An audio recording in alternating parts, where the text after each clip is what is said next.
Okay, somebody asked me to do a series of videos on the state of the watch collection.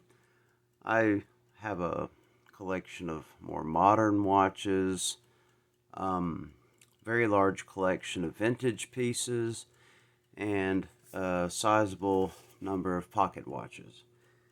So I figured part one, we'll go ahead and get the modern ones out of the way because they don't really fit the antique style of the page I'm going to be posting them on YouTube. So here's the top shelf, and we'll begin with the top left. This is a Bulva Precisionist, and this is one of the newer models that has the super smooth sweeping second hand, curved glass, very pretty watch. The dial has multiple steps, applied numbers in the recesses, just overall beautiful piece. So that's a Bulva Precisionist. Next is a little bit older Tag Heuer, and this is part of the 2000 series, and this is the special edition with the waffle silver dial, and it's a dive watch rated for 200 meters, automatic self-winding. So very nice watch. Had that for quite some time. And most recent edition is a 2017 Tag Heuer Aqua Racer Caliber 5 automatic. This is just a absolutely gorgeous piece.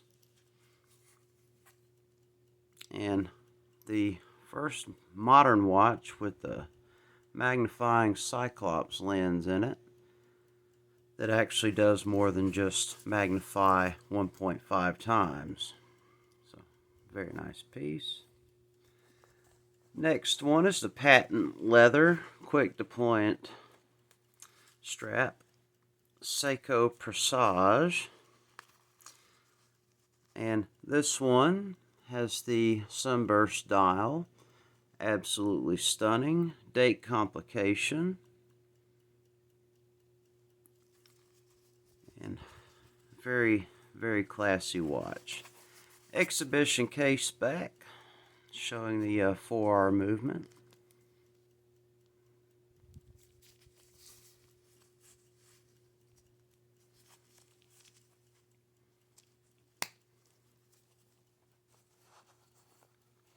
And the one top right, also a Seiko Presage series. Now this one is a stainless case, champagne dial, gold hands and numerals.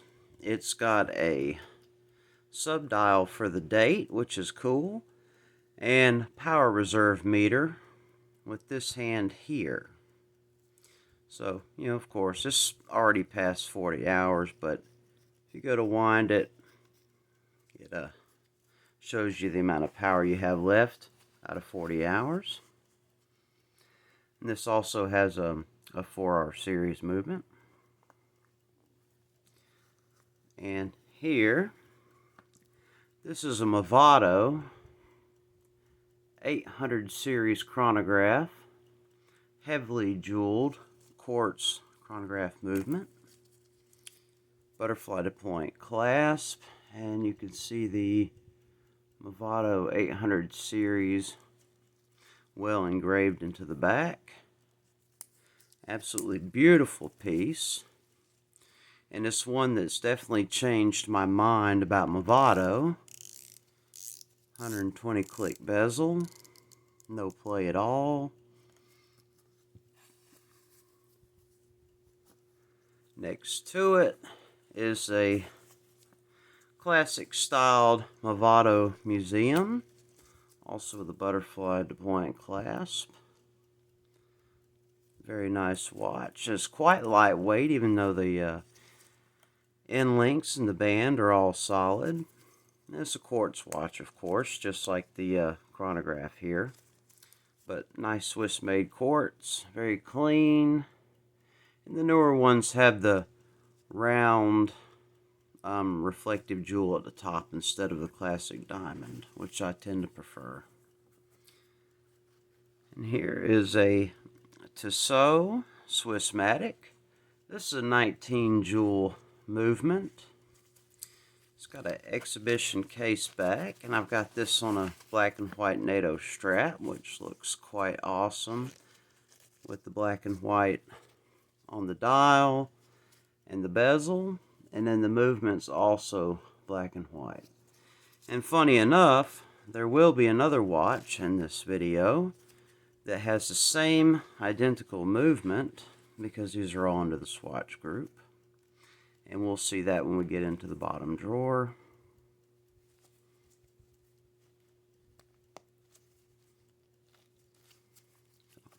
That's that. And this is a Casiden. It's kind of an homage to a AP Royal Oak, except they didn't completely rip off the watch. I like the different screw heads, the nice blue gradient dial, and if you look at it through macro, it's decorated within the recesses. Uses a Seiko NH35 automatic movement.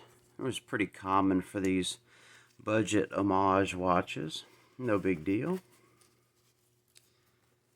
And here, another recent acquisition is the Long Island Watch Company Islander ISL 79 screw down crown diver. This has a sandwich dial, so it's got a luminescent disc and then a sunburst bluish green dial and ceramic bezel. Now, the Tag Aqua Racer also has a ceramic bezel. And you catch this in the light with the sapphire and the polished bezel. It's amazing. And the lume is outrageous. They also managed to get the luminescence in the ceramic bezel. 120 click bezel. Perfect, no play. So that's the top shelf. We'll close this. And I'm going to move this real quick to pull the drawer out. Set that back down. Alright.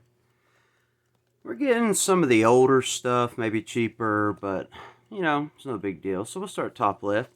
This is a Bostock Amphibia. I got so tired of the chintzy, uncomfortable, arm-pinching, arm-cutting metal band that I put it on this black and white NATO strap. Looks pretty awesome that way.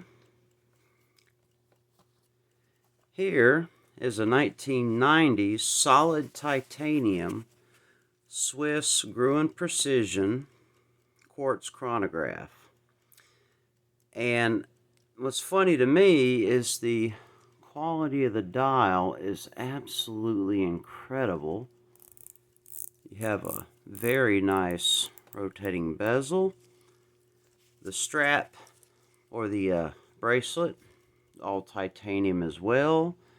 And this is in their Techniquadron series. And I can't find really much information on these. But what kills me is when these watch companies charge $2,000–$3,000 for a watch because it's titanium. Well, this watch didn't cost nearly that much to make. So that's not really a valid point to double a price over a stainless steel watch. So here's one of my first, what I would have called a nice watch from back in the day.